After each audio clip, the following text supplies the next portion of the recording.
You see a sign go up in the front yard that somebody's selling their house, call that listing agent. Hey, hi, I'm so-and-so and I service the pool at your new listing on blah, blah, blah. I wanted to give you my information in case any of the buyers who come through have a question about the system or the pool. Okay, now you have a direct contact to the person who's speaking to whoever's going to be buying that house. You don't even need to burden your homeowner with it. You can just go straight to the source. And now that realtor's like, wow, because have we ever gotten a phone call like that? 100% no. You get a phone call like that, you're like, well, that was awesome.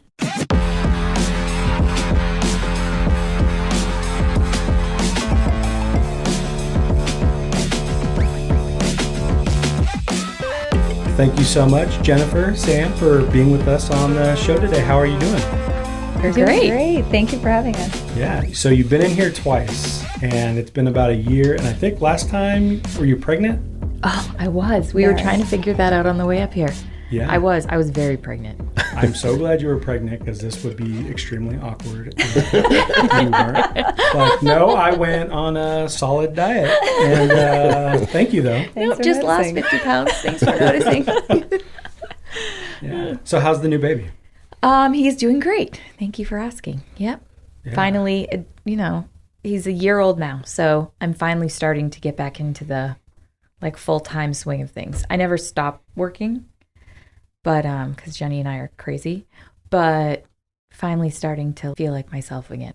Nice. All right, we got a new deal. We got this. We got that. Where before it was like, oh no.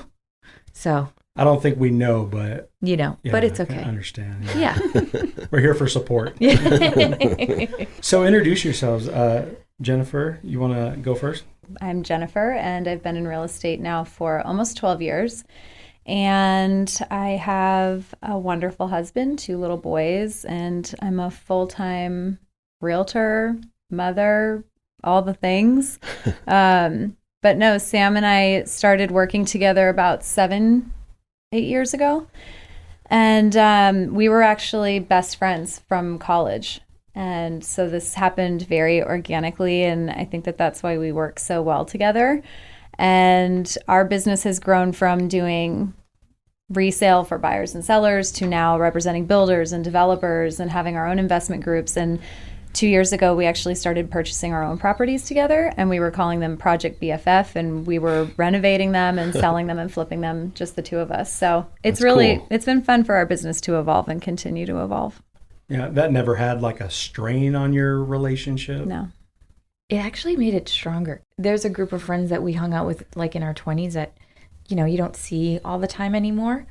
I think it helped make our relationship stronger because we had so much in common and so much that we could do together.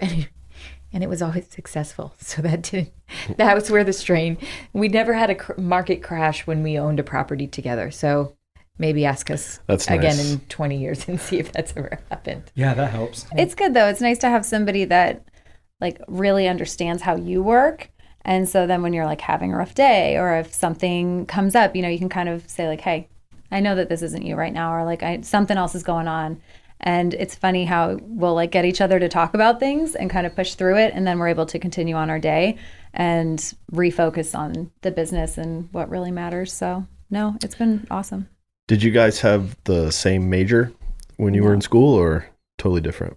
Totally different. Mine was design management. Mine was being a college student.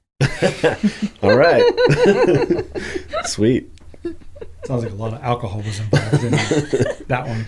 Sam may or may not have paid people to finish classes for her. Stop it. I've never heard of anybody saying that they had a terrible time attending ASU. I had a blast. It was like an online degree or something. But the funniest part is, so I had one class left and I moved to Chicago, and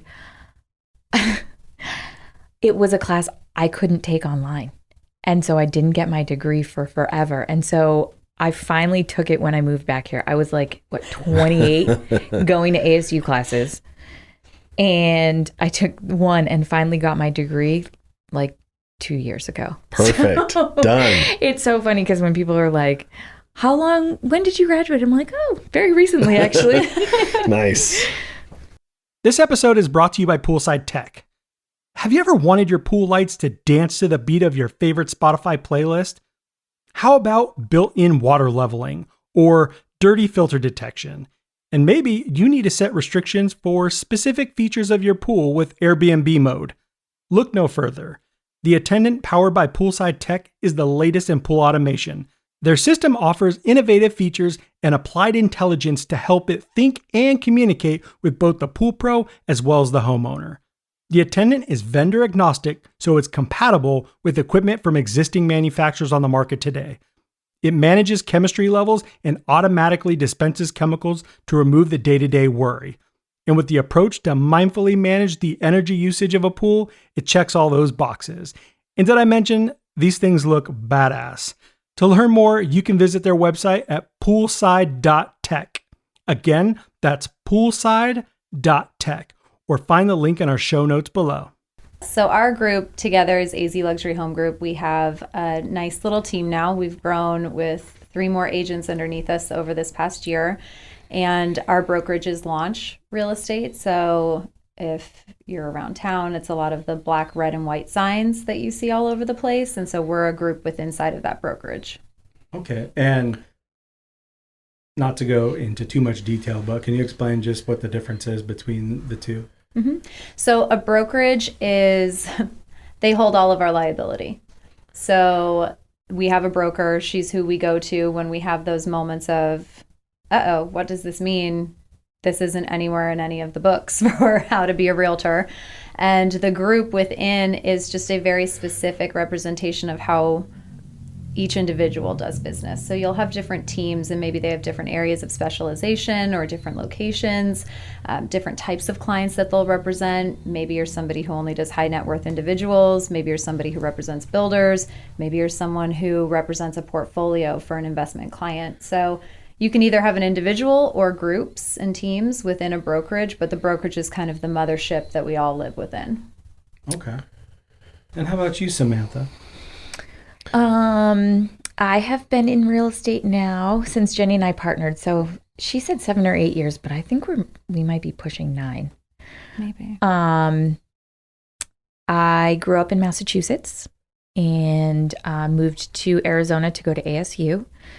My husband is from Chicago, so we moved to Chicago for a few years in between that. And then when I got back from living in Chicago, I needed a job, and Jenny was doing real estate, and I said, that sounds like fun. I do have a background in real estate. Prior to that, my dad owned a mortgage company and a real estate company back in Boston when I was growing up. So I was kind of always around that industry. I got my real estate license when I turned 18 in Massachusetts. So I had a background. So when she was saying she did it, I thought that it would be fun to explore. So I got my license and fell in love all over again. And we've been partners since. And I have a 4-year-old and a 1-year-old, like we were talking. So that's where Jenny and I also have a lot in common. We both have 2 boys. So, and we love being moms and love our work equally as much. Since you met your husband, has he always been in development, construction? No. We were investing. We lived in Chicago and he worked in the Diamond District, actually. Oh, wow. Totally like a family connection. And he worked in the Diamond District. Very strange. And we were investing with a friend here. So a friend that we had from college was doing flips here. And we were giving him, whatever we could to just any extra money to invest. And when we moved back, it was something where I got my license and we kind of thought we could do it ourselves. Sure. So we did. He partnered with him on a few more and decided to just kind of split off and do our own thing. So was it you were in Chicago, investments were going good here, you're like, let's move there and do this full time? I hated Chicago. Oh, so you were looking for an out. Yeah. Matter. Okay. It didn't matter. Weather, people? Weather. Are you seeing new hires or a new generation come in that has been inspired by one of these new real estate shows like Selling Sunset? Oh my gosh. If I had $1. I like the Sydney show better. I mean, Okay, I like Selling Sunset's cool, but I do like the Sydney guys. I just think that they just got so much energy, and I don't know if that's really how it is, but it's highly entertaining. Could not agree with you more. It's entertainment. Yes. strictly. Well, sell me a house. I'm right there with you, though. Like, I'm obsessed. I love all of them. I watch all of them because it is so entertaining, but it is 100% fake.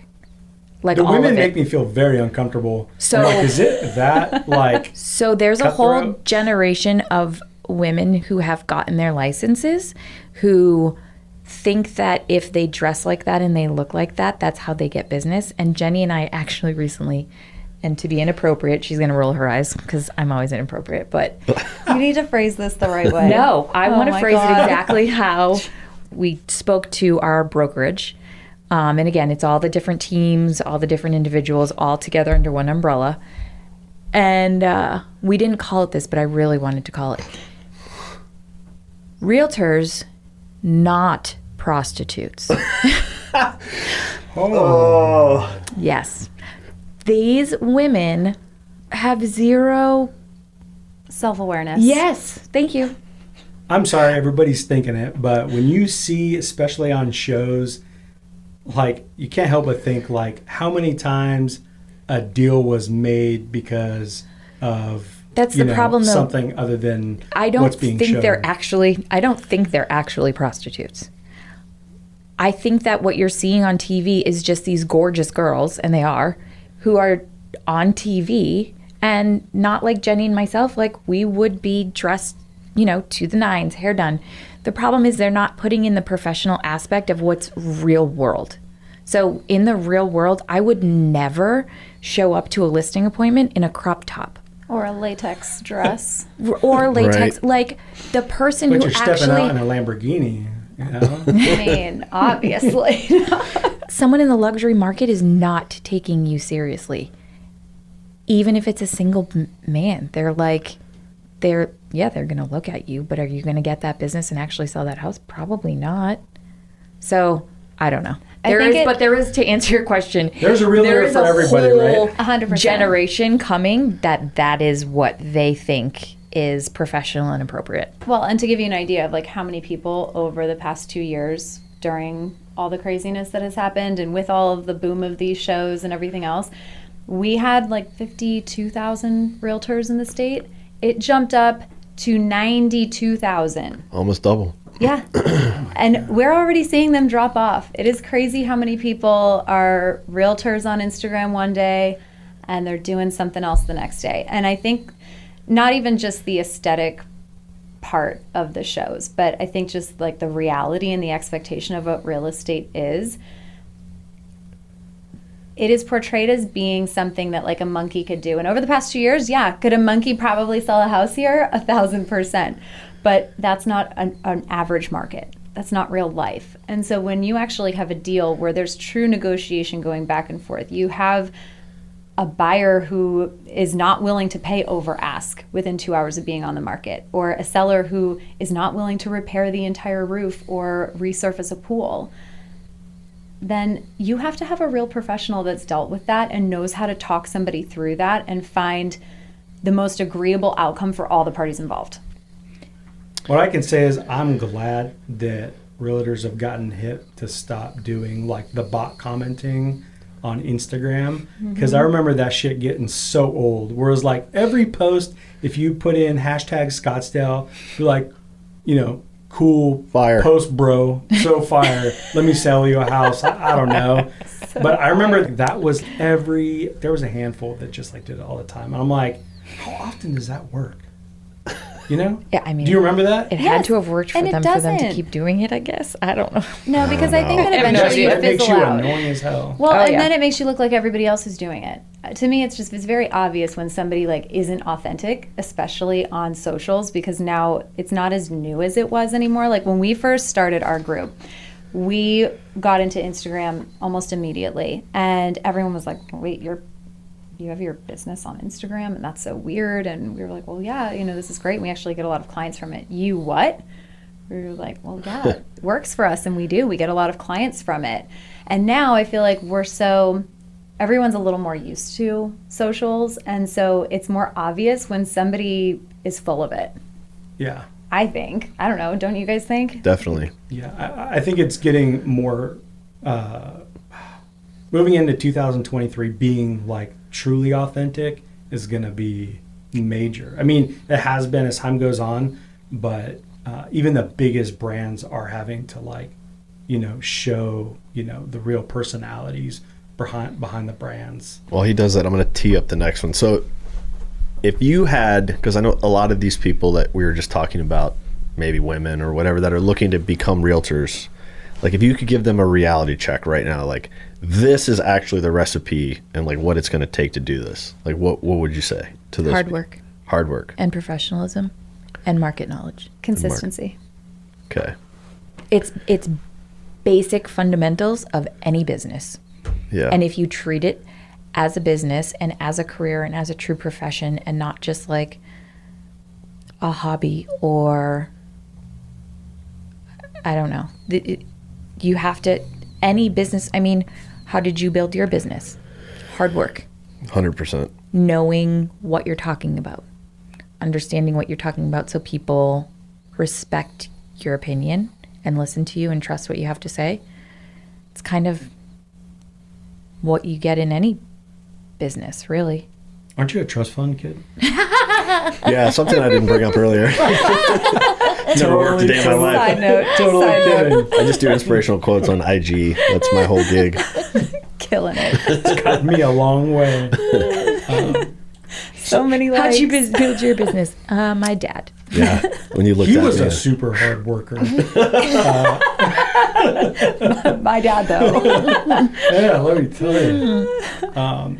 So obviously, you were on Brad AFT Construction podcast, and one thing I thought was interesting, like the beginning of the show, asking about what's most important to clients, like what are clients asking for when they're buying their second home, or just in general.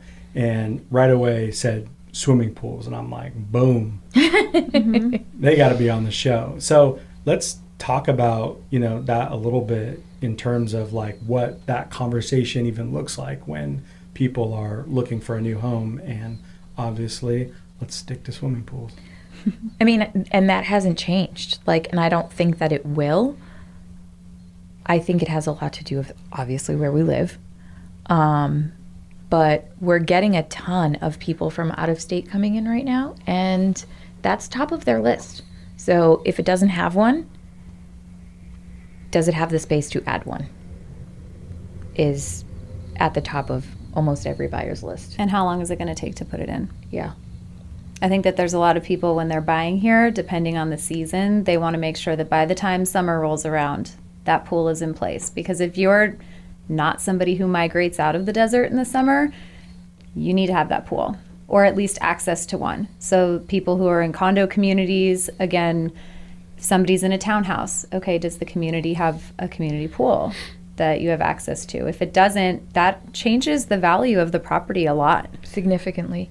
And even more than its value is whether its ability to even sell. There are properties that will just sit because it doesn't have a pool, and people know, especially over the last year, how long it's taken to get pools. There was a shortage of shotcrete, and pool companies were so backed up. Getting on the schedule was even a nightmare. So, if a house didn't already come with a pool, then The deal would be dead. yeah. The deal would be dead. If a property didn't have a pool, or you couldn't get one permitted in time, or you couldn't get one installed in time, or the cost was too astronomical because of the shortages of materials, I mean, that could be a deal killer for a lot of people. No questions asked. Yeah. What would you say a pool in general adds into a deal? Like a house for, let's say it's a $600,000 house with or without a pool. What do you think you see on average? Like, what are they? I don't know if it comes up in appraisals or if you're just, when you're talking to your customers, like, what do you think it adds? So it does come up in appraisals, and an appraiser does have like an exact, figure that they'll use for it. But to be honest, I think it goes back to what I was just saying. It's less of like an exact figure and more the saleability of the property. Because Right. now you're looking for someone who either doesn't want a pool, which is very rare, or who's willing to take on the project of a pool themselves. And what we've seen over the last 2 years is people want something move-in ready, something they don't want to have to do any work to, pool included, landscape included, because they want to just live their lives. I don't want to have to figure out the pool company and how much it's going to cost and how long it's going to take, and then look at that in my backyard for however long it's going to take to build. They want it there. They want to enjoy their lives. They want to move in. So I wouldn't put a specific dollar amount on it. I'd really say that it's more of the saleability of the home. If I were to give a range, though, like in that $600,000 range, I think that when you're looking at homes that are comparables, that are maybe without a pool, $50,000 to $80,000 less in value just based on the pool. That makes sense. Are your clients asking anything specific about the pools, or are they just like pool, yes, no? Are they asking like, does this pool have these options? Do they get that? Heated is a big one, because a lot of people that are moving here know that they can use the pool year round because we're not having snowstorms, but that doesn't mean that the water doesn't still get cold. So a lot of people want to know, is the pool heated or can a heater be added? Okay. They want to know if there's a spa component. For a lot of people, if they're not going to heat the pool, if there's a heated spa, which typically heated pool and heated spa will go hand in hand, but if it's not, at least having that spa component. As you get into some of the more luxury properties, I think you see that people want water features. Maybe they want a fire feature included in it, certain lighting systems.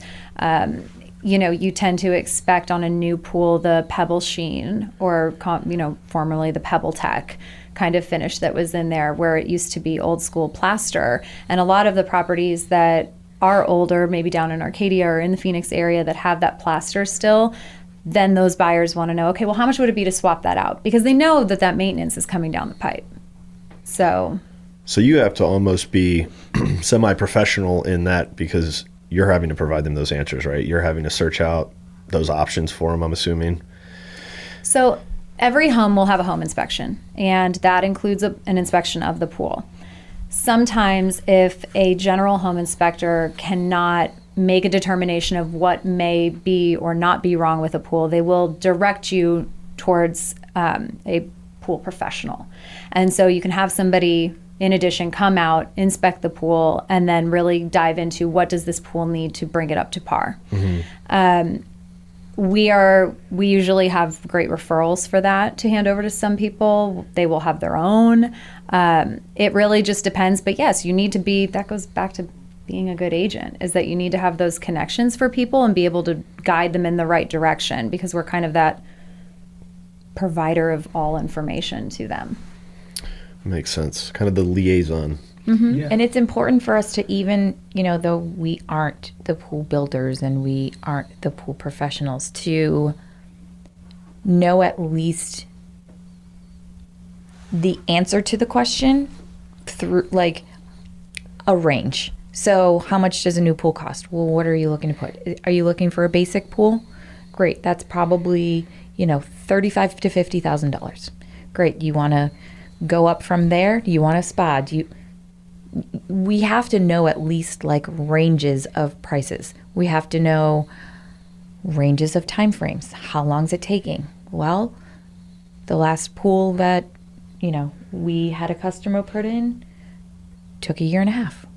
COVID. Yeah. COVID. So like we have to stay on top of what's going on, really, and it's crazy, but in every aspect of a home purchase. Yeah. So during COVID, we did have to know, like, there were delays in construction. Great. That also meant there were delays in getting a pool installed. So do we know everything? No, but we have to know enough because our clients expect it.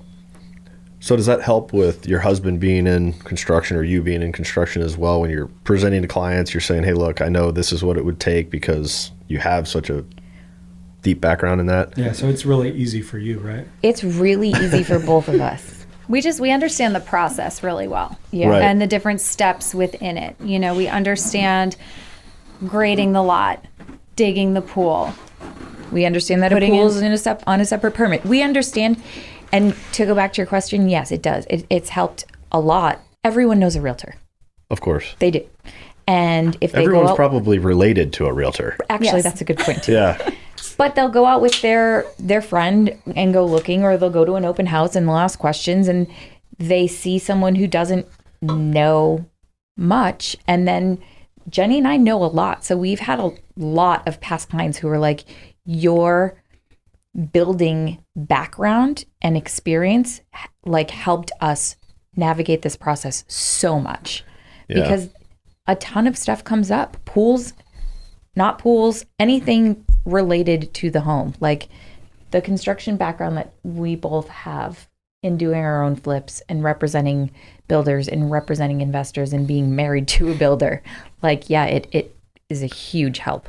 It seems super valuable because we deal with in our business a ton of realtors that are, searching for answers, and generally speaking, they don't, like you said, like they don't have their stuff together. So that's really cool. I could see like how valuable that would be in selecting a realtor that actually knew those things. That's pretty cool. I think being on these job sites too, because we go to the properties, we have, I think, 8 or 9 different projects going on right now. And so we'll go to them once a week, and you're naturally just there with a lot of the trades. And so you hear and see things that are going on that if you're not actively on those sites, you just pick up tidbits of information by being there through osmosis. Right. You're kind of like, oh, that's interesting. He said that the coping can't, or, like whatever it is, it's something comes up, and you would never have heard that if you were only sitting in an open house. Yeah. Do you understand and speak Spanish? No. That's the one thing where I'm like, oh. Yeah, same here. There's a lot going on that I don't know about when you visit a job site. If you take Greg on a job, though, everybody just automatically speaks Spanish to him right away. Oh, right away. Yeah? Oh, yeah. I'm like, dude, I'm the worst Mexican ever. Huge disappointment. I'm like super nosy, so I'll always find whoever does speak English and ask them like a zillion questions. Yeah. Like, so what are you guys doing this for? Why does that go like that? Why are you installing it this way? Or that poor they just walk kid with you around the job site. Yeah, pretty much. And they're literally like, please leave us alone. Oh yeah. What did he just say? And it's always like the kid who's like, his dad really knows everything, but he doesn't know, and he gives all the wrong answers, or and then like his 3 dad o'clock. gets chastised later. Yeah. Okay. Why did you say that? That's Yeah. awesome. That's awesome. So let's start from the beginning a little bit. For people that don't know, what does the life of a house that's going on in the market look like, and what does that process look like? So somebody wants to sell their home. Where do you step in, and when does, say, an inspection happen? I mean, is an inspection for an entire house? Is there one specific to, a pool and a house? Like, how does, maybe just start from the beginning on how that all works. So I'd say it's different for every seller and their situation.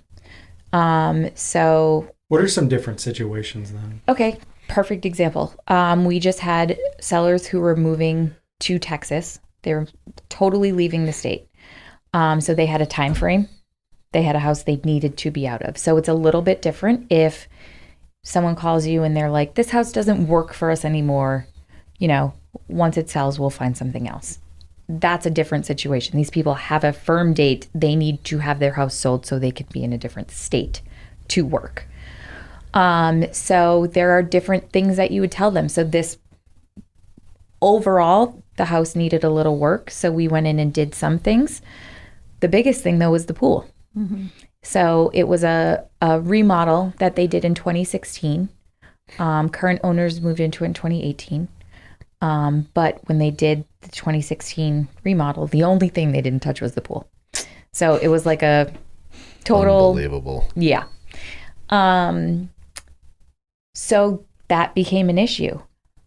Normally, Jenny and I would probably take the house temporarily off the market or wait to list it until the pool had been repaired at the price point we were listed at. So are there requirements of where the pool and the equipment need to be before selling? No, but at certain price points, you have an expectation from buyers. There are buyers now in the luxury market that are very savvy, that and this was a $3 million house. They were walking in going, that plaster on that pool needs to be redone. Wow. And I don't want plaster. I want pebble sheen. The buyer? Mm-hmm. Buyers, not their agents. That's interesting. And we're getting a lot of that now. Buyers are very savvy because they have these HGTV shows and they have the Selling Sunset shows and all the selling shows, and they have Zillow. So they're going in there looking around on all the time. But yeah, they were coming in. That plaster is failing on that pool. Wow. Like the cool decking is really, not what we would expect at this price point. Like they're bringing up things that Jenny and I would notice, and other realtors would notice, and we would probably point out to our clients, but the clients are the one pointing it out. That's cool. So, But I think that's a good thing, especially for certain people down the road, because now you have an opportunity to give more work to, say, other trades. If you get a pool that gets a new surface, new interior, it's going to be nice to market that, to show the homes that you've sold and the pools in those backyards, and they're getting what they want. I think that would be if they said, like, is there, technology involved with this pool? Is there automation? Can I, be flying in from New York and be able to turn the spa on? That's nice that people can just come forward and bring that up. I'm sure construction to the pool, like a remodel, that's going to take a lot more time. But if there's like technical things with the equipment, that stuff can be done. Maybe the equipment's too close to the master bedroom or something. I was going to ask how savvy they are, but that's pretty wild that it's at that level now. yeah. Well, and going back to like the timeline of things, right? It's all about a seller's motivation level. And so if they have a property priced and they're being really aggressive with the price and they're pushing the market, you better make sure all of your major systems are working. Because if somebody goes in there, you do have a full home inspection. And then if something comes up, be it HVAC, the roof, the sewer, the pool, you need to go in and you need to get a licensed professional in to come in and evaluate it further. When you're doing that, if those systems aren't being taken care of, then buyers start to wonder, okay, well, then what else are you not taking care of that the inspector couldn't even see? And so it presents a really negative, just kind of lack of care. Exactly. Yes. Yeah. There's a lack of a pride of ownership, right? And you can tell that when somebody takes care of their home, they take care of every aspect of it. And those properties, I swear, the transactions are always smoother. Always. I have a full binder on my house of everything I've done from the That's beginning. amazing. I bet. So Yeah. You should keep that. Yeah, Yeah. don't get rid of that. yeah, That's like That's a like realtor's a buyer. dream. Oh, yeah. When we Yeah. walk in and that's the seller, we're like, oh. Yeah. Because we know, like, not only do you have everything, which is awesome, but when they go to do an inspection, it's going to be. yeah, Well, and then that way too, if something comes up on the inspection, like let's say you had a new pool pump put in and you didn't keep a receipt or you forgot who put it in or it didn't have a warranty on it. You try telling somebody, oh, well, that was just replaced. Okay, well, then call them and have them fix it. Like, you have to keep your paperwork. Yeah. You have to be Yeah. an adult and be in charge of that. So those are all good things to have. How bad does it screw you up when there is like a major complication? Like, let's say there's a sewer line that's bad or they camera something and it's bad. Does that like totally screw you up? Is that like a 30, 60 day issue for you guys or? Oh, no. It's like a 5-day issue. Oh, really? Yeah. So you're like on the phone getting it done. There's time frames to the contract. So It doesn't like they don't get an opportunity to like stretch that inspection period or something or? They can can. ask. Every part of the deal is negotiable. So yeah, Okay. they can certainly ask for it. But in a normal deal, once you go under contract, you get a 10-day inspection. And going back to your original question, they can inspect every aspect of the home. So an inspection company will say to you, like, do you also want us to do the pool? Do you also want us to do a sewer scope? Do you also want us to Check for termites. check for termites? Like, they'll ask, and you can add or not do whatever you want. We advise our clients to do it all, Yeah. just because you never know what you're going to find, especially in a sewer scope. This episode is also brought to you by Raypak. Stop sacrificing durability or efficiency with the help of Raypak's new Avia HD models that utilize NITEC, their exclusive industry-first technology. NITEC heat exchanger technology is Raypak's latest solution to superior strength and maximum efficiency when it comes to residential pool heating. With 900% more nickel compared to copper nickel in critical surfaces, NITEC creates an ideal surface to protect against scale formation and erosion without compromising on Avia's 84% thermal efficiency. Learn more at raypak.com/NITEC. Again, that's raypak.com/NITEC. or visit the link in our show notes below. You can also listen to their episode on 224. I'm sure just like anything else with a house, like there's going to be a laundry list of things with a pool.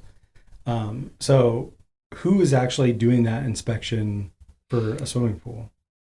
So, like, is it somebody that an actually inspection knows? company will do the inspection of the pool so we'll just talk to our clients. So an inspection company will do the inspection of the pool.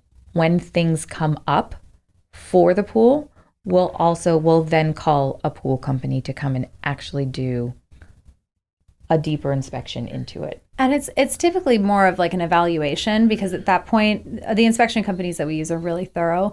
And so they will give us an idea of what is wrong. And then typically we'll have one of our preferred pool companies come out, take a look at the entire system as a whole and say, okay, this is what we're really looking at. This is what needs to be repaired. This is what needs to be replaced. Or this actually isn't an issue here. And what ends up happening a lot of times is that if the seller says that they're going to take care of something and our buyer doesn't end up needing to use that pool company, a lot of times they will still use that pool company to start service because they came out and they did a solid for them, right, and taking a look at it. Now there's other pool companies that will come out, they charge $100 for like re-inspection fee is what they call it, and the buyer pays that at the time that they come out for the inspection, and maybe they get a quote at the same time. So it's and we've seen pool companies that will take that inspection fee, be it $50 or $100, and apply it to any work that you do have completed with them, so that it's not a wash. Because as we all know, everybody can kind of come in and start taking up everybody's time, and if it happens multiple times, then it's something that you start to see companies pull back on and maybe not be as helpful. And for us, companies like roofers and pool and HVAC, they're such an integral part of the process that those are not people that you want to piss off or have on your bad side. So for sure, still a small city, but I can't tell you how many times real estate agents would call our pool service company and they were damn near out of breath. Like, if you can get over there anytime this afternoon. I mean, they want to do the works, man. They want the platinum package. They want they never know. Yeah, and me, you got it, dude. Like, we'll get over there. Like, on my way. We'll trick this bad boy out. All right. And you send them like all the different things that the pool might need, and it just, ghost and post. Never see or hear from them ever again. And I can't tell you, that is like the most common experience I've had, and that's why I think that this is going to be extremely helpful, where it's like what to look for in, like, how should that conversation really go. Well, and I like when companies, you don't have to have some crazy fee, right? You don't need to charge another $500,000, $800,000 to come and do a re-inspect of something. But I prefer when companies do have a small fee to come out, because we don't feel great when somebody comes out doing a favor to come and look at something and then a client doesn't end up using them. It's not us, cutting the check. That's the problem. That makes sense. It's not the realtor who gets to pick who does the work. So we can tell them all day long, this is our preferred pool company. If this were my house, this is who I would have do it. But at the end of the day, once the house closes, they can do whatever they want. They can not do the work that they should be doing. They can use somebody else. So, I agree with Jenny. It is nice when a fee is charged. I do think that, though, that we're pretty good at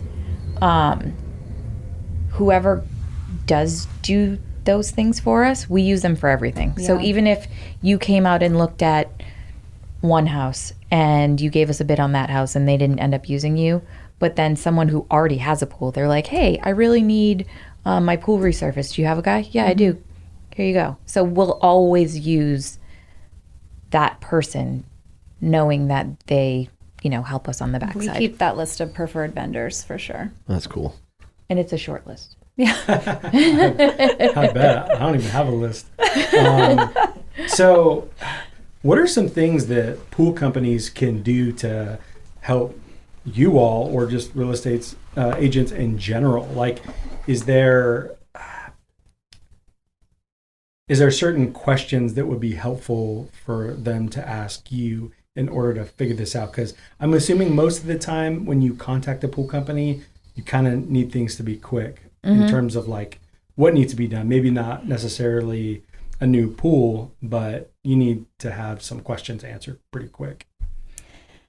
I mean, I think having somebody, and it depends on like the scale of the business, right? If it's a one-man show, it's really hard to be everywhere all at once, answering the phone while you're cleaning a pool, while you're, I get it. You can't do everything at one time. If you're a little bit larger of an operation, you have somebody who's answering the phones, doing scheduling. It's helpful to have that person be informed of the pool process as well, or, be savvy to some of the more common inspection items that come up so that they can speak to them, maybe give a range or an estimate of cost. That way you're saving a service provider from going out, having the transportation cost and everything else, the time that's taking away from another job, but you're at least getting a range. Because a lot of times what realtors are looking for when we're submitting that BINSR request back to the seller is, we request that you fix X, Y, and Z, or provide a credit to the amount of, well, how are we supposed to know what that amount of a credit is? If somebody answering in the office has an idea of a range so that we can take the high, middle, low end of that range and it helps us out a little bit, then you don't even need to send somebody out there. But now you've just gotten this really valuable piece of knowledge from someone. You're like, you know what? Carl was great when he answered that phone. I'm going to write his number down. And if they need pool service or if they're going to switch anything, I'm sending them over to Carl because he knew exactly what he was talking about. So it sounds like that's a big thing where things get lost in translation, where there's the handoff, buyer gets the keys to the house, and they don't, get all the people involved in, say, giving a quote for new pool equipment or different things like that. So they go on Nextdoor or Yelp or something like that. And it's just, sometimes I get it. It's easier than going through the archive of an email thread or something like that, trying to figure out who used them for what. So I think on that, pool service companies should definitely be putting their information on a box, maybe even date it, so it's like, hey, I was here during this process. So, because I think homeowners usually do that, where they'll go look at the automation panel or the old Intermatic time clock, and usually there'll be a magnet or something on there like that. But it sounds like there's so many moving parts with a new house that it's like, yeah, your things are going to get lost. I think they could also make it a point to, once they know that their current clients are moving, to say to them, like, make sure you pass on my information. I'd love to continue to do the service here. Also, like, during an inspection, if anything comes up, like, let me know. I've been servicing the pool forever. I haven't noticed anything, but they dig a little deeper than I normally do. So if anything comes up, let me know. I'll be happy to be the person to come and fix it. So I think it could be very helpful for the pool person to be a little bit more proactive once they know that their current client is moving. I mean, I'll take it a step further too. You're a pool guy. You're going to the house every week, right? You see a sign go up in the front yard that somebody's selling their house. Call that listing agent. Hey, hi, I'm so-and-so, and I service the pool at your new listing on blah, blah, blah. I wanted to give you my information in case any of the buyers who come through have a question about the system or the pool. Okay, now you have a direct contact to the person who's speaking to whoever's going to be buying that house. You don't even need to burden your homeowner with it. You can just go straight to the source. And now that realtor's like, wow, because have we ever gotten a phone call like that? 100% no. You get a phone call like that, you're like, well, that was awesome. Like, you're taking note of that. And what if I rolled up to your office with some Starbucks or something? Yeah. Would I be your best friend? I would hate you. Christmas cup? Yeah, Exactly. I do not like random interactions. I would hate that. But Like, she hates me, but what about you? You're like, I gotta cut this you off like- Like, right if it's now. a venti Americano, I'm in. But I love what Jenny said. Like, if I got a phone call like that, I'd be blown away. And I would make it a point to tell the new buyers, like, hey, the pool guy here, you should keep using him. He reached out to me personally. And we could even take it a step further, and we probably would in that situation where we have a final walkthrough with the buyers before they close on the property, to make sure that they understand how everything works and all the ins and outs of the property. I would be like, do you want to be there for the final walkthrough? You can teach us how the pool system works, and you can meet the buyers firsthand. Leave the beard comb at home. Beard brush. Beard brush. Beard brush. Sorry, let's get it straight. Well, thank you very much for all that. That's really good, because sometimes I think we overthink it a little bit, where it's like you see the sign in the front yard, but it's like, is that too much? I bet every pool company driving down the street has, called that number, but no, you're saying that no is one. not. Nobody. Oh, wow. And call, don't text, because right now everything is like a robo text, or you think that it's going out to a million people. Like, if I owned a pool company, I would take the neighborhoods that I work in, and I would literally find out what houses are for sale in that neighborhood, write down those agents' numbers, and give them a quick call. And it does not need to be long. You are not soliciting for business. You are just merely saying, hey, I service this house, or I service in this neighborhood, so I'm happy to help if anything comes up. I'm there frequently, because isn't that you have like the neighborhoods, and you're there certain days of the week. So somebody needs something randomly one afternoon, and they're like, hi, can you be there in 5 minutes? Maybe you can. I don't know, and now you've just made such an impression on that agent. And I think, going back to like one of your earlier questions on people getting into this industry, like, it doesn't need to be overcomplicated. We are in the service industry, right? This is about helping people, about being a value add, not being a burden. And so any value that we can bring to our customers and our clients, why not? Yeah. It's like, if it comes to you second nature, it's probably the right thing to do. Right. Yeah. I get that. I think it's a good opportunity for even like cleaner technicians. Like, say you're the owner, manager, you might not have a route where you're going in that neighborhood every week, but I think that's a good opportunity for a technician to take initiative and, call that company and say, hey, boss, like, wouldn't that be an awesome call? Yeah. Hey, boss, got us another pool, like, better not be real estate. I'll look at it and I'll let you know. Just kidding. You're like, just kidding, but not really. But maybe too, when you make that call, you say, and I also I don't mind helping with the pool inspection. I charge $100 fee to come out. Great, cool, awesome. Now I know. To be honest, like, we didn't know how that all worked. It probably should have done more exploring and had a good relationship with a real estate company, because we didn't know, what that looked like. Should we charge to do this? It was just because as they came in, they were almost like desperate sounding. And the last one where I said, you know what, F this, I'm not doing this, was there like no pictures of the pools and stuff. I was like, listen, I know you're not going to pay shit. I need a good IG post. So I'm getting something out of this freaking visit. Well, it goes back. We're not getting that. It goes back to Justin asking about the timeline. Like, we call in a panic because we have a 10-day inspection window, and we need to let them know have a response to them within that 10-day frame. So if the inspector doesn't even come in till day 7, and the pool comes up as an issue, okay, I have now 72 hours to figure out what I am and aren't asking the seller to fix. And I don't the inspector doesn't usually provide, he gives us enough. We need a professional to really come in and evaluate the system and the mechanics of the entire. Which is why pool companies and technicians should know their worth. If you're going to come in and you're going to inspect a pool and you're going to tell us exactly what's wrong with it and go the extra mile, I don't think there's anything wrong with asking somebody to pay for that. Then there's zero animosity. There's no hard feelings. You don't feel like you worked for free. Somebody on the other end doesn't feel like they owe anything to you. And if nothing comes of it, you were paid for a service, and the goal obviously is to have something come from it, that you're now taking care of the pool. And maybe if there's a laundry list of items on that inspection list, you're taking care of that too. But know your value, know your worth. And most people, because now everybody's getting into everything, whether it's real estate or I'm sure there's a million pool companies or whatever it is, you just have to do it better than the next person. And it's not that hard to be that person now. You're right. I want to tell you all a story that I just remembered. And it's kind of a little bit off topic, but it is with a real estate agent. So when I first moved here, I moved here for the pool service company to take half ownership in it.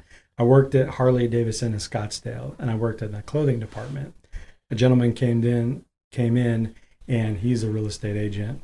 And at this time, I was looking for a pool to do a photo shoot at for our service company, but all of our pools were shit at that time because it's the early days, you know.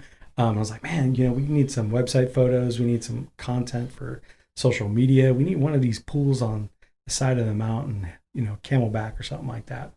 And one day somebody came in and he was like looking at a leather jacket, blah, blah, blah. I'm just talking with him, you know, just shooting the shit kind of. And he's like, yeah, I'm a real estate agent, blah, blah, blah. Got a nice, beautiful house on the side of Camelback, blah, blah, blah. I was like, oh, shit. And I was like, well, I can get you a deal on that leather jacket. If you want to do a photo shoot at your house. And he's like, really? And I was like, yeah, dude, 40%. I'm going to get you that leather jacket. And it was a pretty expensive jacket. Deal went through, and that all those pictures right there on the top left. Oh my gosh. That's not us really cleaning that pool.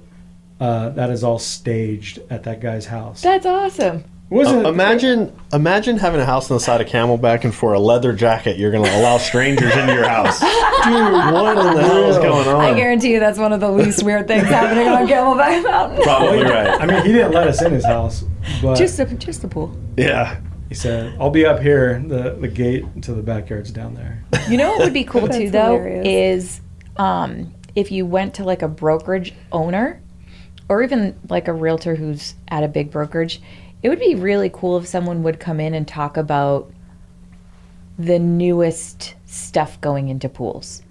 Mm-hmm. And I know that like That's good. you guys do a lot of really cool stuff. And like every time we walk into a new house, like Azure at the Ritz-Carlton when that was being built. Have you guys been there? They have like We that did all crazy those. pool. You did? Yeah. But they have that one like house that has like the crazy pool with The jagged one that looks like zigzags. Yes. The Lautner edge. and yeah. with that edge, And the and then sunken it bar. has the sunken. Fire pit, yeah. It's so cool. Yeah. And at the time that I had never seen anything like that. And now a lot of people are doing it. They're everywhere now. Right. Yeah. But like if you were to come and talk to a bunch of realtors about like what the next big thing is, especially at a luxury brokerage, it would be awesome because then we can talk to our clients about that and now you're the source of information that it came from. So like, great, let's call Justin to come over and do that crazy pool he was telling us about. Mm-hmm. Like that's one thing that I think realtors aren't super on top of is what's next Yeah. as far as pools are concerned.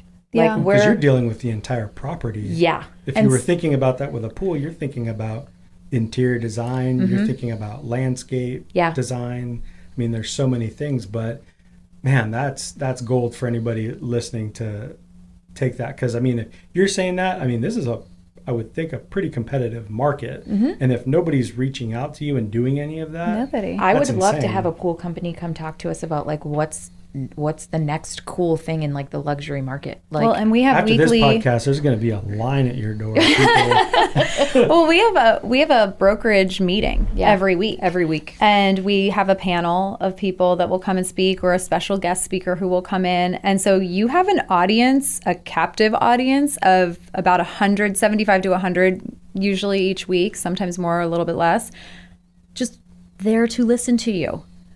And who are many these people? it's anyone from a tax accountant to a legal real estate attorney to, I mean, we're managing Inspection directors at the companies. brokerage. So we sat and did one. Somebody else did one on YouTube videos. I mean, inspection companies. It's across the board, hard money lenders. I mean, the list goes on and on, right? Anyone who a realtor would be interested in. Hearing Working. from. Right. So it's like probably 90% of businesses. And so you have this audience, put yourself in front of them. That's actually a good point. Even at Luxury Home Tour, we've never had, I think, a pool company come and speak to us. And there are like we were saying, there are so many new agents. They don't have their go-to list. They don't have their referral list. So everyone's always like, oh, well, like, you know, but they all have their people. Okay, well, what about the brand new agents that just signed up? They don't have their people yet. Be their people. Yeah, but we all know that for how long, you know, you keep relationships intact, especially if there's a company you want to work with. It could be a matter of time before the company you're working with screws up and you need that backup or that person that's been, you know, Absolutely. consistent Oh, yeah. in keeping that relationship. Absolutely. So, yeah. Been there before. Yeah. Talking about pools and how they help you or don't help you sell a house. What do you think, like right now, is like the most important thing? Like, what are the buyers asking for? Like, give me the top 5 things that they're asking for. Because I know things are changing. Like now there's like butler kitchens are becoming normal and, you know, all this crazy stuff. So just talking about pool in terms of pools or the whole property? No, I mean, let me know where pools rank in it, but give me the top 5 things that are like, that people are asking for now. Butler's pantries are huge right now. I nailed that. Yes. Right off the gate. You I nailed don't that. even know what that is. What is Sweet. It's like a secondary kitchen. It's your dirty essentially. kitchen. It's your dirty kitchen. So you don't have to have shit everywhere. You put your dishwasher in there, all your crap. Yes. So It's that like a your real kitchen kitchen. is like a beautiful like feature of the home, but you don't actually like. Yeah. I'm gonna sound real dumb right now. Do you have like ovens and stuff in Yeah. the first kitchen? You have Yeah. them in both. In both? You just have show ones out in the Right. regular. You don't use them. You It's just a look big at them. Sub-Zero ticket. Damn. Okay, Oh, yeah. so Butler's pantry. Butlers, and that's not really high up on people's list. It's more like if it has it, It's a nice to have. it's a great to have. People are really impressed with those. In home offices, COVID changed a lot of things. They're coming Now back you're now, in. right? A bigger home now is more appealing to people. Where before it felt like I don't even use half my house. Now you use your whole house. So an in-home gym, huge on the list. An in-home office, huge on the list. Sometimes his and hers offices. Dual closets, that's always been big on the list. Dual versus like a okay. Like yeah. dual separate? It's totally separate.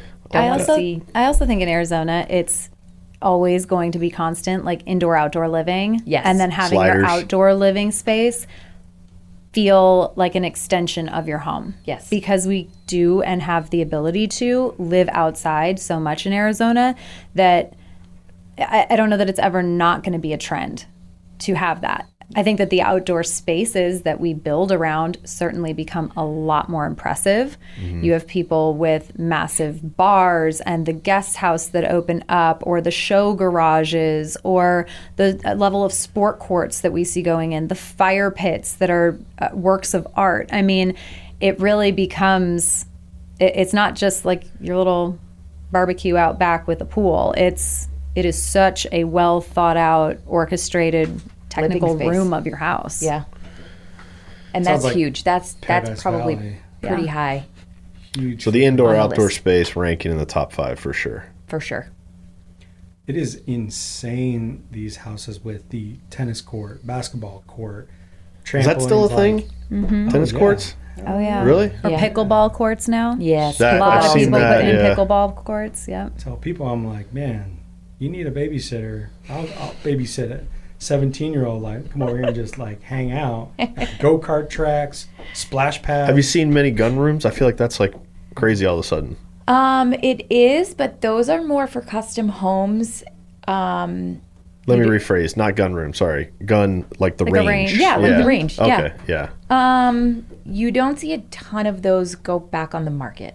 So you see a ton of those being built for their own custom use, and it's like a house that they're living in for a long, long time. Gotcha. So you Okay. do see them every once in a while, but you don't see them a lot. I had never heard of one in the last 2 years, like 5 or 6. Yeah. I'm like, Yeah, that is like Wow. a recent Again, thing. it's a everyone's now using their house for everything. yeah. So like a bar in your house, like I also- where's the bar gonna go? Like, and they Like a want it to legit be like bar. Yeah. a legit bar. I like built it a used to legit just bar. be Not like we this have one. a legit bar in our house. Like, I'm Yeah. partial to this tiki situation. but it used to be like a wet bar, and like it was nice to look at. Now it's like, no, I want like a full wraparound bar, so like I can be back entertaining when people come over. Like people now want their house to be like where they used to go. So again, gun ranges, Yeah. And bowling that's alleys. so cool because they can, if you can afford that, you get to control an entire event. Where Yes. if you can host, a wedding, anniversary, a reunion, like you get to man the whole entire thing. Whereas, you go up to Sedona or you go somewhere in California, there's a lot of logistics issues. But yeah, that definitely stemmed from COVID, where it's like we can do whatever we want Right like, here. right here. Yep. Yeah. Well, and then people want to entertain in their home because they can select who's coming over and still feel like they're going out and being social, right? With maybe without being in like these massively packed places, which I think we're maybe all moving away from and going back to now. But for a while, that was the point, was that you had this space to really entertain and have people come over and maybe stay over and host small wedding events. I mean, Sam hosted her sister's wedding in her backyard. That's awesome. Yeah. Right in super smack awesome. dab in the middle of COVID. Mm-hmm. Actually, we're having another wedding Oh, yeah. on Christmas Eve in our backyard. Relative? Yeah. Okay. Now my brother-in-law. My sister got Oh, married. wow. Now my husband's brother's getting married. Do you ever just come home and there's like an event taking place? I actually, every time I come home, there's at least like 6 people I wasn't expecting to be there. Like my house is like the gathering spot. You just crash an event. Like, who are you? I'm the homeowner. I Who are live you? here. Who are you? Who the hell are you? Yeah. But I mean, it's true. Like people just are more comfortable, I think, at home. Yeah, I am. We've seen that for sure. People are going all in on their outdoor space because they don't plan to leave. No. They just don't plan to go anywhere. Even if you don't, like, you just spend so much time outside in Arizona. Yeah. And I think, especially the people who are coming from out of state, they're coming for that. And so they don't really expect it until they see a couple houses like that. And then it's like, they can't live without it. Mm-hmm. It's like something they didn't know they needed Right. almost. We'll take buyers out and we'll go through just regular backyards. Yeah, this is beautiful. And then we'll go into something that's actually been like well thought out, well designed. And they're like, oh my God, I need Never going this. back. Yeah. Yeah, never. How, vacation rentals here, super popular. The ones that do the backyards really, really well, because that's what people do when they come here. They want to hang out outside. They want a bar. They want a fire pit. They want a pool. They want all the things in their outside backyard.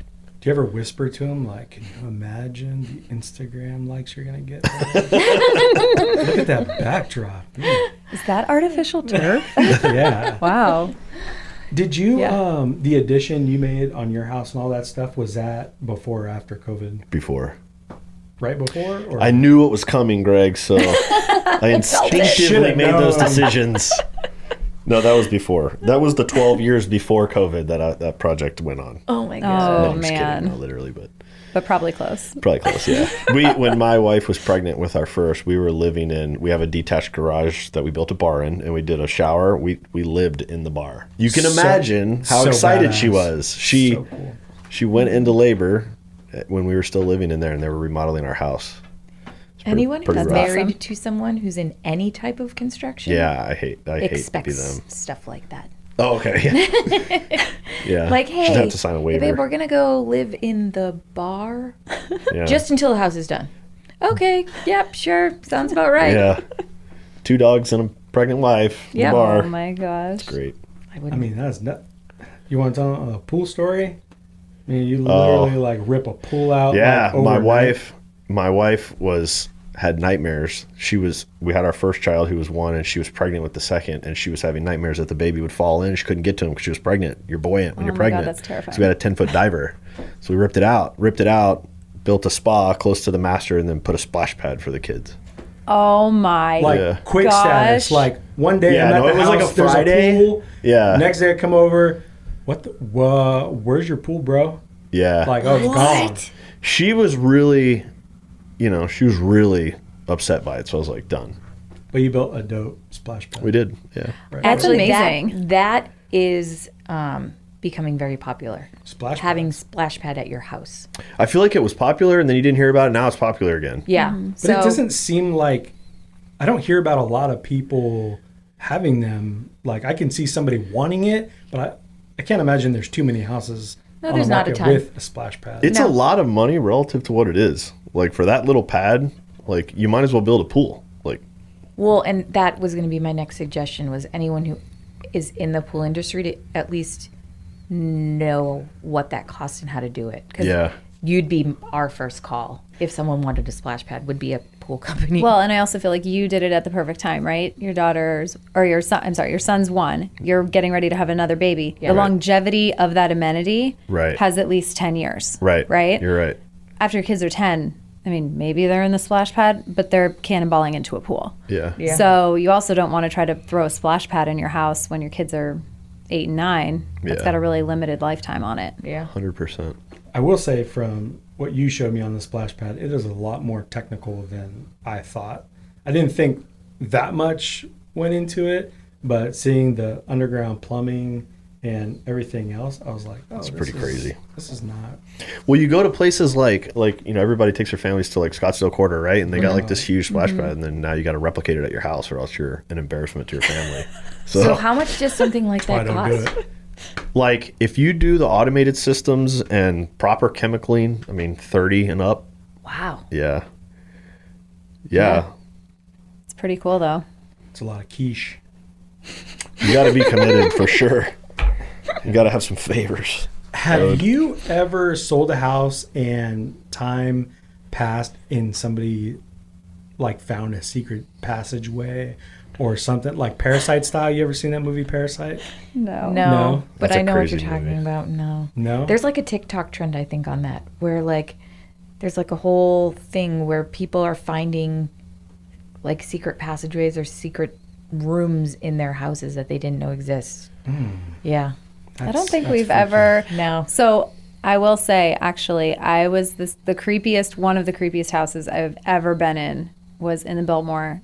And it had all of these random little rooms in it. And some of them had like shorter doors and taller doors. And they all locked from the outside hallway. Ooh. It was No, thank you. like, it made your skin crawl. It was so terrifying. Like Biltmore Circle Biltmore, or like No, like in the Biltmore Area. area. Okay. And it was just, it was one of those bad juju homes. You were like, yeah, I think it's time to go. Like Yeah. maybe just burn this one down. yeah. Just start over. I did everything to impress this girl when I was younger, and I was on a roll. She took me to an abandoned hospital, and it was like with some of my friends too. What? And everybody Who went does in, that? and I probably went in 5 feet, and I said, "Dude, I'm good. screw all of you. I'm out of here. I'm not doing this." I was selling a house and I was with the buyer and we went through this house and there was a big sign. There was like a storage room in the garage. And there was a big sign with a picture of a leopard on it. And it said, "Do not open, cat is inside." And I started laughing and I went to open it and the buyer goes, "Sam, like what if that's true?" And I was like, "No way." I'm like, "Oh yeah, they have a leopard in the garage." And so Haven't you seen Hangover? So we were quiet for a second and we heard like purring on the other side of the door. So I'm freaking out. We both, me and the buyer, called Jenny. Well, first we called my husband and he's like, "I'm too busy." Then we called Jenny and we're like, "You need to get over here." I'm We like, need let me to hear what figure you're this hearing. out. So she's like putting the phone up to the door and it's like, I'm like, that sounds like a really big cat. Like, I don't know about that. And she's like, "No, Jenny, I really need you to come here. I don't know what to do."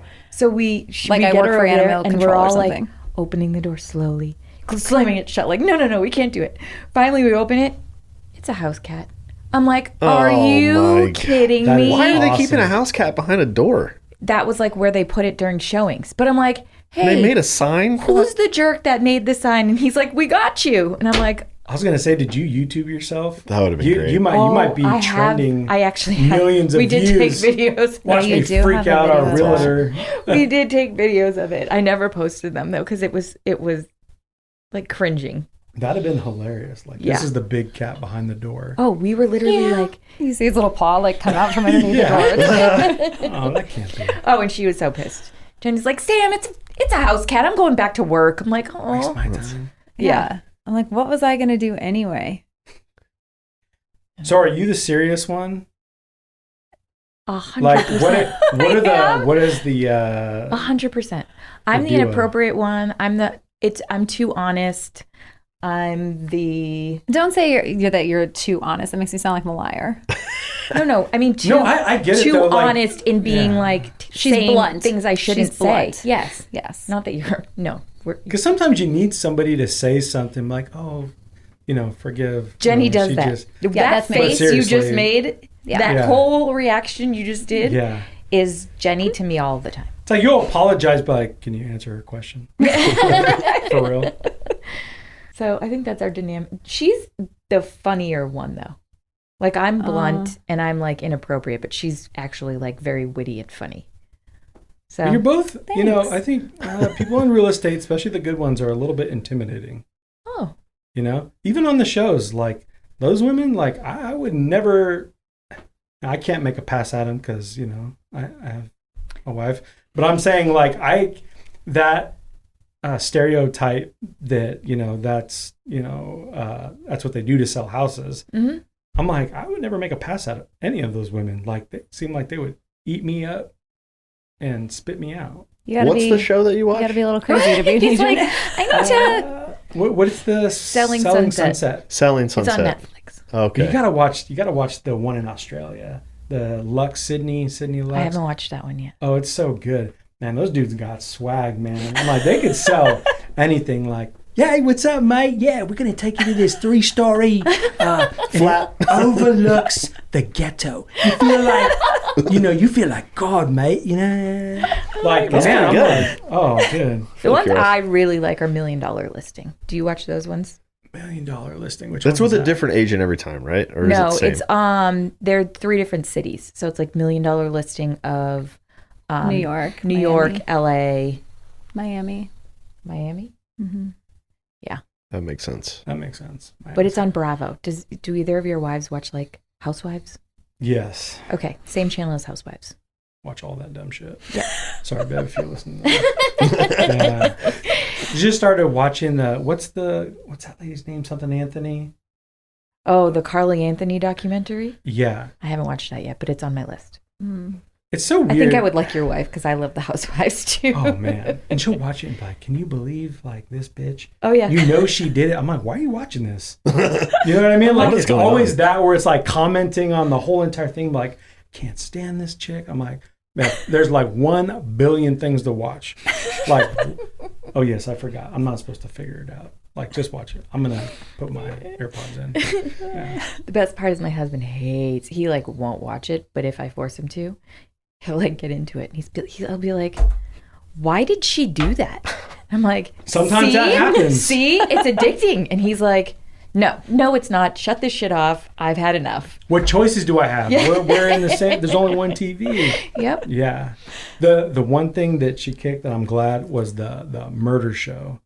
Oh, And I know no. a lot of women like the murder podcast No. and the shows. I cannot. And it's been about a year or so since those have been watched. But I'm like, babe, this makes me feel really uncomfortable. Yeah. Like I feel like you've seen enough shows to know how to do this correctly. Yeah. Why do you have notes? What's up with the binder? Yeah. I want to go back really quick to so since we were talking about some of the cool stuff in houses, like what's like the coolest stuff you guys see in houses, like especially I in knew you were gonna your ask that. in your area where you're dealing with like higher end homes. Like I'll give you an example. Okay, so we're in the pool space. So we're doing a house right now that has a shark tank. It has an underground go-kart track, gun range, flight simulator, all that stuff. My husband was telling me about that house, and I was like, I need to see that Yeah. house. Yeah. Because we don't see, even in like the coolest of houses, we don't see what you're. The go doing kart right track now. is insane because it Yes. goes outside to inside underneath the house, right? It goes under the lazy river.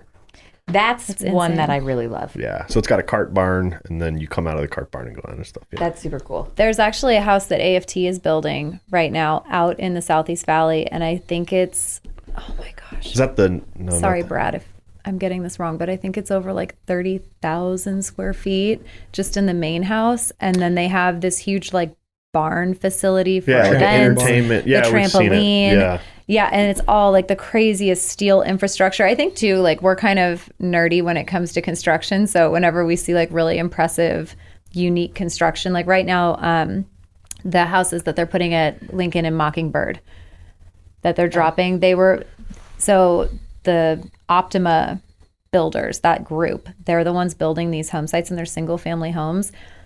And there was nothing, it's like your pool, right? Like one day it's there, one day it's not. One day there's a big flat dirt lot. The next day they look like shipping containers Are they of glass and boxables? steel parts of these houses. Well, remember the Being first dropped. day, the day before that, we drove, and I was like, I think they're building elevator shafts. We were like, are they building an Optima in the middle of Paradise Valley? Like, what is going on right now? And sure enough, they dropped these giant, they're like $4 to $6.5 million single family homes that are going there. I think there's 4 of them. But it's like the coolest looking building material, and like just the way that it's put together. Like, I feel like we see stuff like that, or like block construction or steel construction, and that's anything new we geek out of that's over. really cool. Like when I saw those pools that you did at Azor, I geeked out because I was like, wow, this was so creative. Like the fact that someone came up with this, like I loved that. Like I love that people just think outside the box and do stuff like that. Yeah. So I mean, I don't know anything crazy. Do you have a you've seen. favorite house maybe in the valley that you've been to? Can be old. Like a lazy river, that's cool. Like I would love that just because we entertain all the time. So like to have like that cool of a space, I would really love. We have a rooftop deck at our house. I think rooftop decks are really cool if you have like something to actually look at. Like we have a bar up there and like the whole thing. That's cool. Bowling. That's where I'm going to play that scene. That's where I'm going to play that song. So I think again, anything like unique that like you don't see at every house, I think is really cool. What don't you like? I mean, like Tuscan. Is there? Yeah, no, hate Tuscan. Hate Tuscan. Yeah, me too. I think really anything glad you outside said of that. Tuscan can be made cool. Like Listen, anything can be made cool if you have a big enough budget.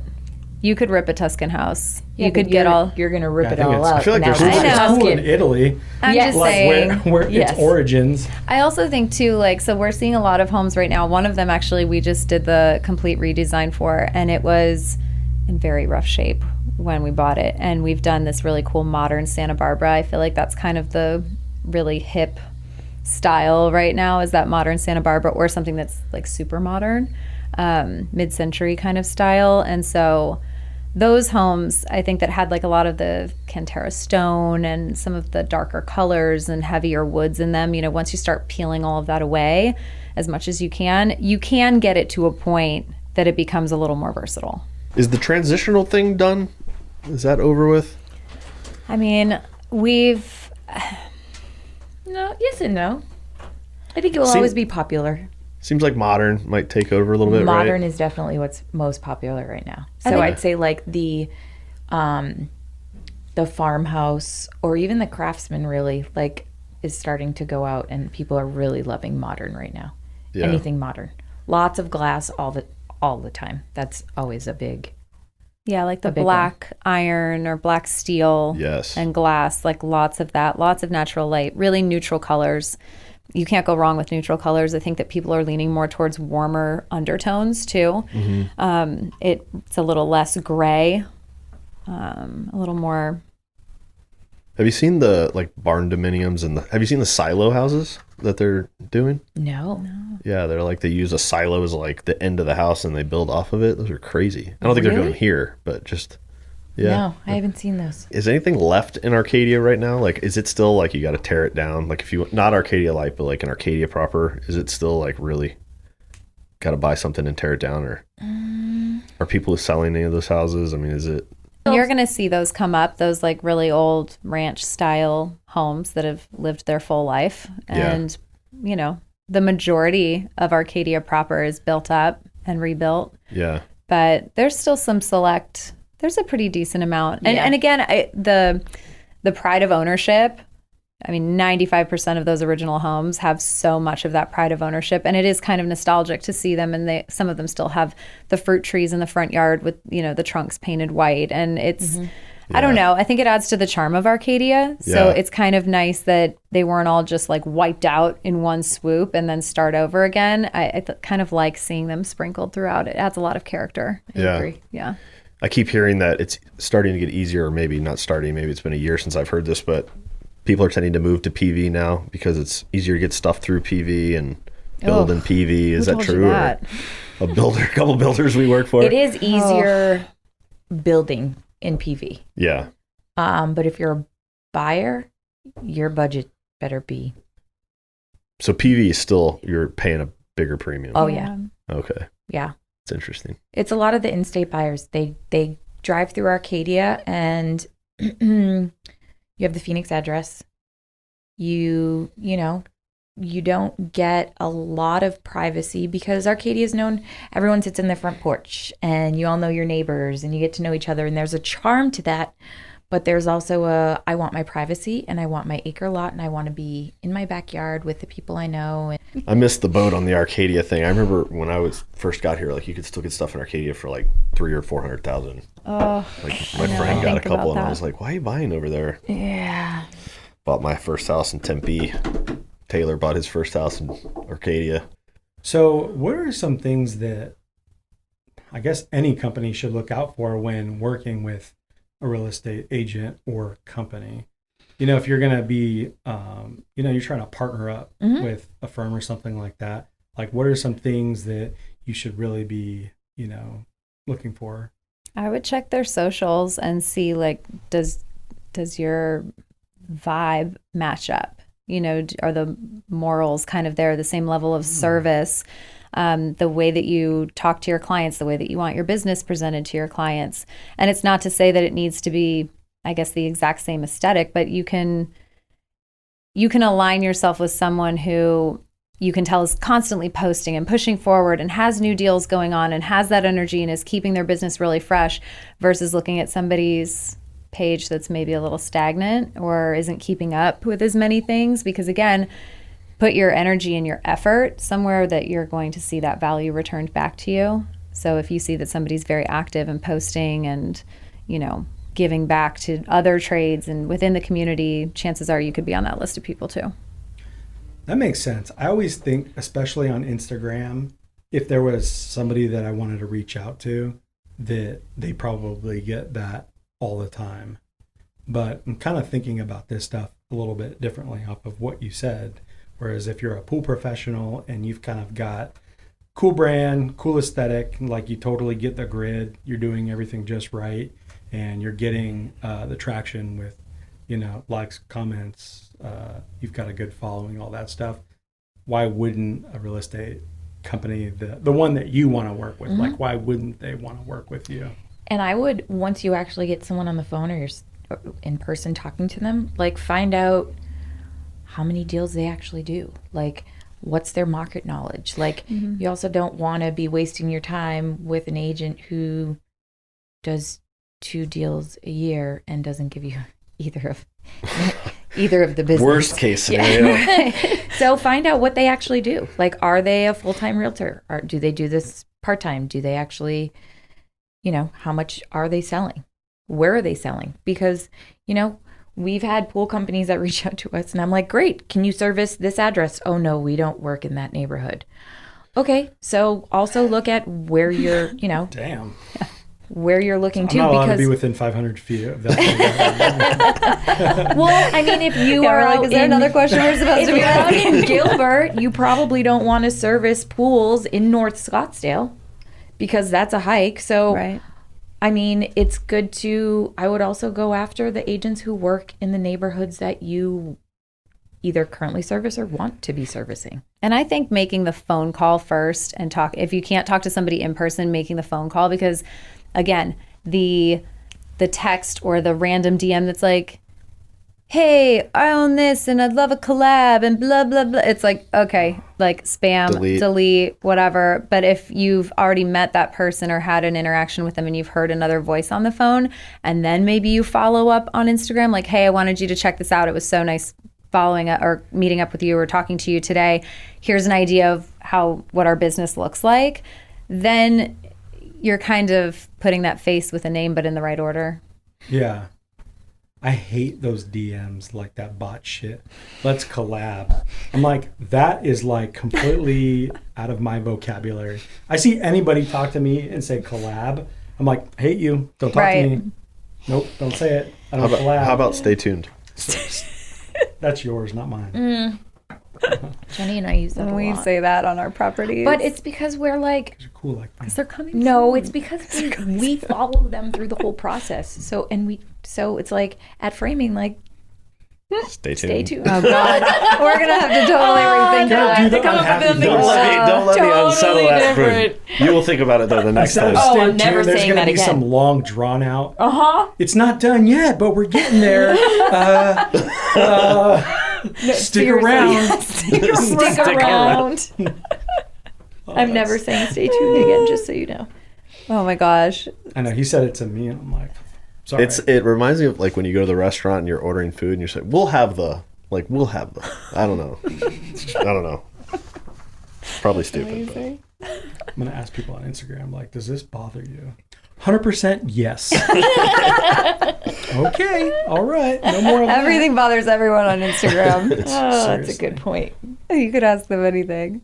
What are some of your favorite accounts, like social media accounts, like just in general, not even just the area, but what do you guys vibe with?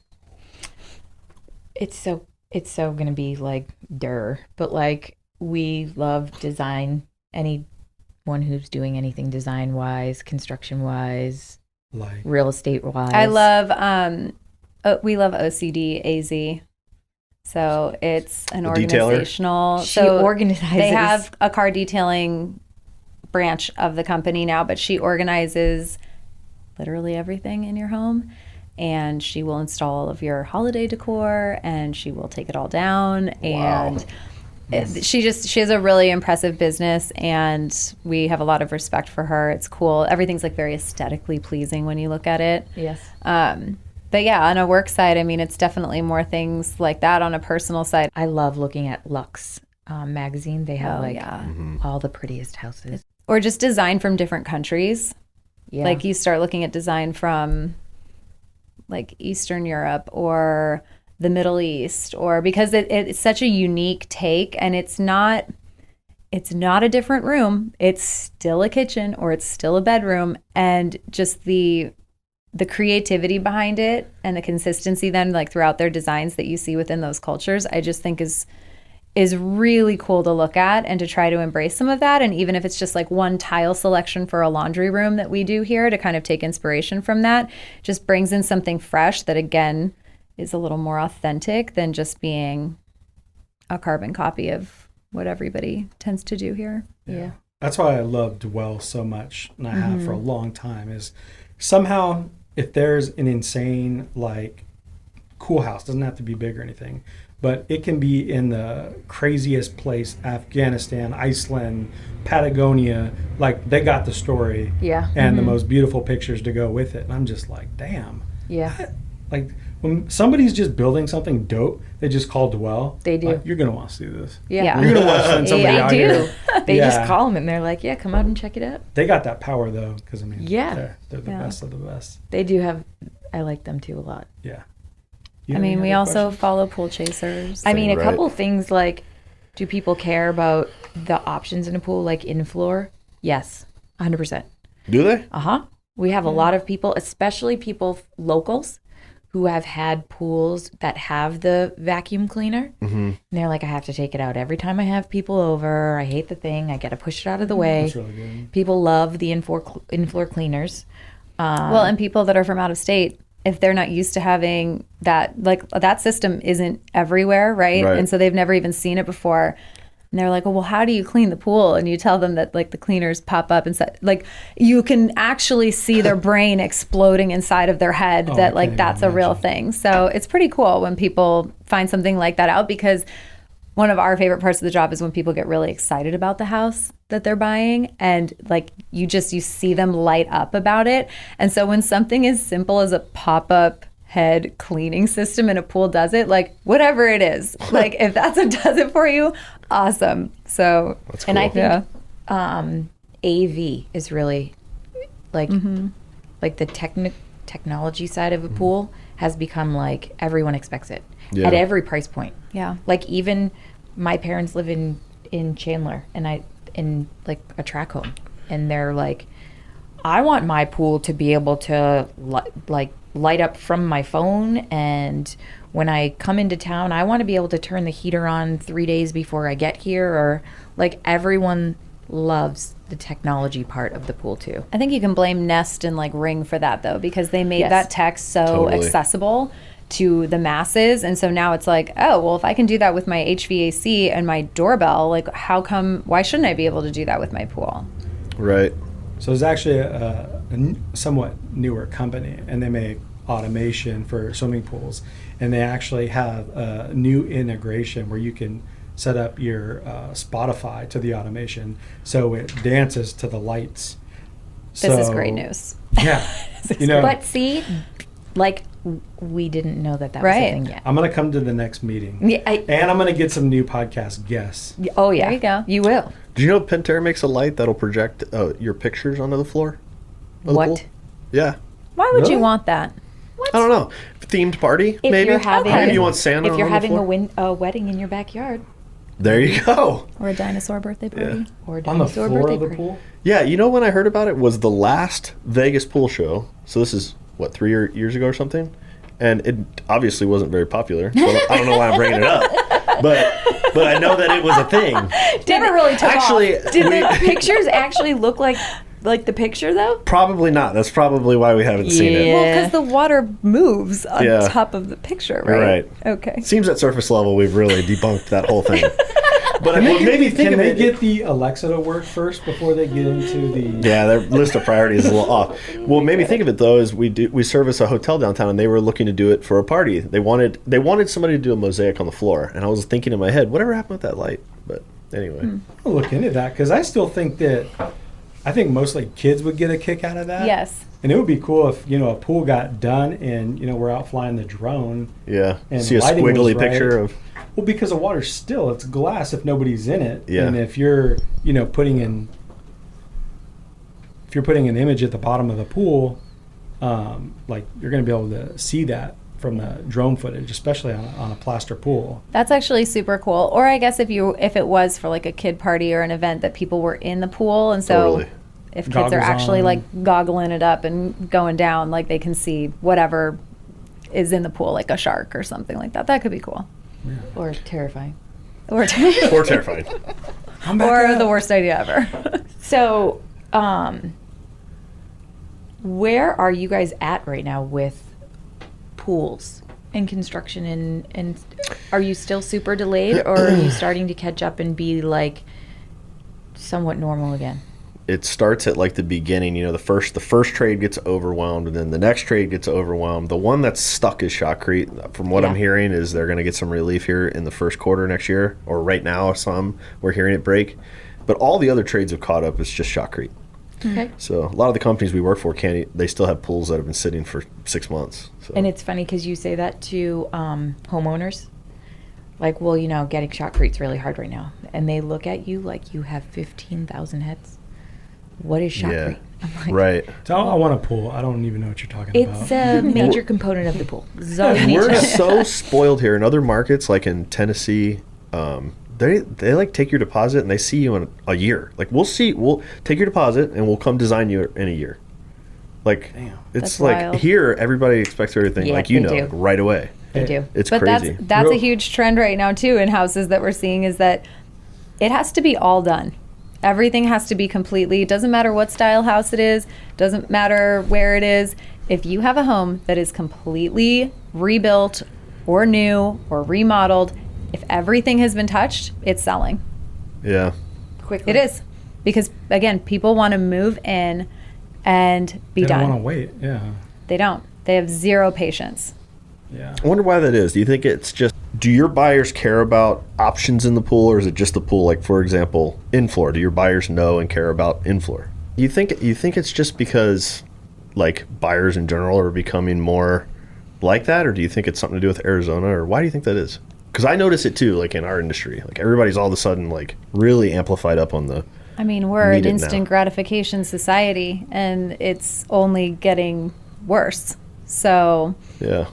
again, you see these shows and they tell you, oh, It's those 24-hour it'll be- remodel shows. Yeah, exactly. Like, weekend, I'm going to do this in a weekend. Like, no, you're not doing anything in a weekend. Well, unless you're building a splash pad. But, Right. I mean, like, that's not real life if you are not a contractor, Right. That's not a reality. But people think, okay, well, I asked you for it and I'm paying you for it, so why can't I have Yes. it? FOMO. Everyone's like an expert, right, in everything. And it's so funny because, like, side note, my husband and I went to Dave Chappelle and Chris Rock last night, and Chris Rock was like, the problem is, or no, it was one of the opening acts. It wasn't even Chris Rock. He was like, and here's what I know about this, and here's what I know about this, and here's what I know about this.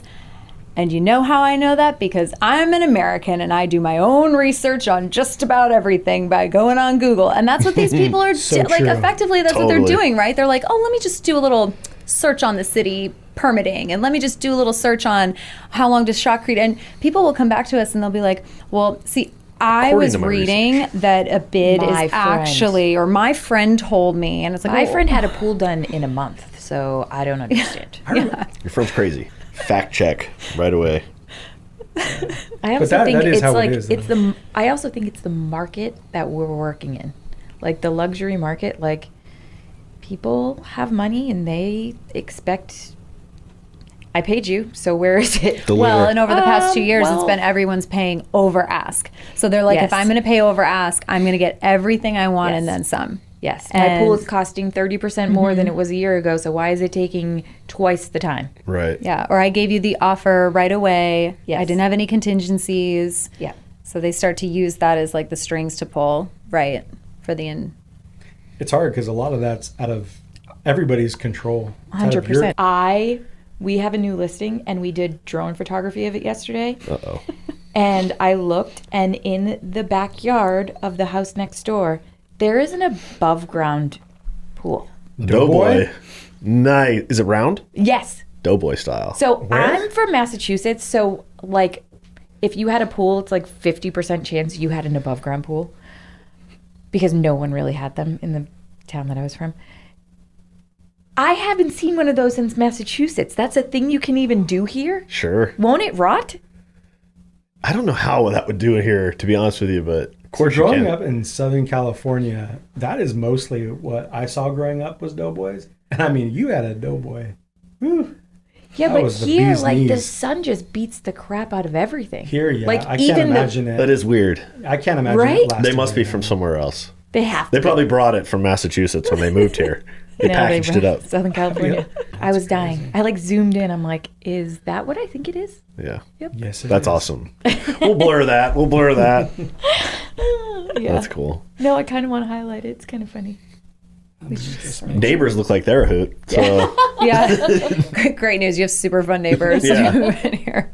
I remember I always looked over the fence when doing a bid for pool service, and I'd always like look over to see. Oh, I do it every what- time. One time I looked over, the entire pool, it was drained, and it was a huge like flower pot. Like nothing but What? flowers and plants. It's on the brother's Instagram. Probably, Is it? I mean, it's probably like 3-4 years ago. But I was like, oh my god, I'm losing it. Yep. are those sunflowers? Like insane. Dandelions? I was like, dude, your entire like on the deck, like it was just completely covered with, and they all look like good. Like somebody's like taking care of that. But I was just like, That's hilarious. that is a trip. We know a few clients who probably would be candidates to do something like that. That's awesome. So how fast can this pool be drained? I don't want to use it for what everybody else uses it for. I'm looking for a it's a big surprise. ass 20,000 gallon flower pot. Oh my gosh. I just love that you look over the block fence because I do at every property. That is Especially- sketchy. Especially the remodels, though, because I'm like, Yeah. well, what did they do next door? Because I'm like, Yeah. you know, like, what else is going on in the neighborhood? Like, You ever scared that somebody's like right next to the other side? Like you're just like, you pop over oh, hey. right there. going on? no, because I don't really care. Because I just be like, oh, hey, sorry. Again, the inappropriate one. what are you looking at, asshole? One time I was because I had sold the house, and then we got a new listing behind it, and I was like, ooh, I kind of want to see like what the new buyers that's did right. to it. And so I like peeked over, and I was like, this is gonna be really because they know who I am. Like anyone else, I could be like, oh, sorry. Yeah. These people would be like, Sam, what are you doing? No, sorry. This is awkward. Yeah. I gotta ask, if you had a crystal ball, what do you see coming in 2023? Everyone thought that the world was coming to an end when interest rates started to go up, and you saw a lot of market panic in the real estate market and the stock market. And I think, in my opinion, we've seen the worst of what was going to happen. And yes, we are in a recession, and that's probably going to continue. But as far as the housing market goes, in Phoenix, Arizona, I don't see a market crash happening in 2023. I also think that when you look at the specific areas, especially where we service in Paradise Valley and Scottsdale, Arcadia, Biltmore, it's such a destination. Like, people are never not going to come to that area. You're right. and want to live there. I mean, we're a resort town, right? So it's difficult for people to come into town, be thinking about a second home, and leave here not still thinking about a second home, or leave here thinking about, oh, if we were to relocate, why wouldn't we consider it here? Everybody always talks about how easy it is to live here, how relatively inexpensive compared to many other states it is to live here. So I think about the combination of that. And then I think in general, like, people need to avoid a lot of the clickbait headlines, Yes. a lot of the panic, right? Everybody's trying to stir everybody else up. There is constant opportunity in these markets, like, regardless of what the market is. I don't care if it's a buyer seller market, if it's a recession, if things are booming, there is opportunity. You just have to know how to look for it, or know somebody who knows how to look for it for you. We just pre-sold a new construction that we had not even in the MLS for A week? yeah. That's awesome. So at drywall, someone is going to come in and buy it. So it's still a very healthy market here. It's just avoid the clickbait. Mm-hmm. I think the coolest thing, to wrap this up, about this area is that we always have spring training, and we have Barrett Jackson, we've got the Phoenix Open, and we have all these really cool events that people come from all over the world actually to attend. And when they're here, they get to see sort of the culture, the new houses, restaurants, all that stuff. And, you know, that's why people snowbird here. And we got the Super Bowl coming. So it's a really exciting place to be and live. So sometimes I think that we do this to ourselves, you know, all the headlines, different things like that. People stop hiring, they stop marketing, they stop doing all these things because of what they're reading. So I think sometimes we take a dive because we collectively stop Yes. stop buying, stop. I think that's what happened over the last 3 or 4 months. Everyone saw these crazy headlines and they stopped. And then they realized, why are we stopping for? I still need to buy a house. I still want to live there. I still want a new pool. I still want to remodel my house. I still want to do all these things. So I think life just kind of started to pick back up again. But employment rate's still good. Yes. Like that's what I usually look at. And that, you know, not that things are great. I mean, things are slowing down, but coming off of 2022 and things post-COVID, like, those were like great times that everybody has to know that I was coming to an end. Yeah. You know what I mean? But anyway, thank you so much. This was such a fun talk, discussion, really good stuff. And I appreciate you taking the time to be with us. Thank you Thanks for having us. Thank you so much for listening. If you enjoyed the show, please subscribe wherever you get your podcasts and leave us some feedback. We'd love to hear from you. You can find everything discussed in this episode and more in our show notes below, or poolchasers2.0.com.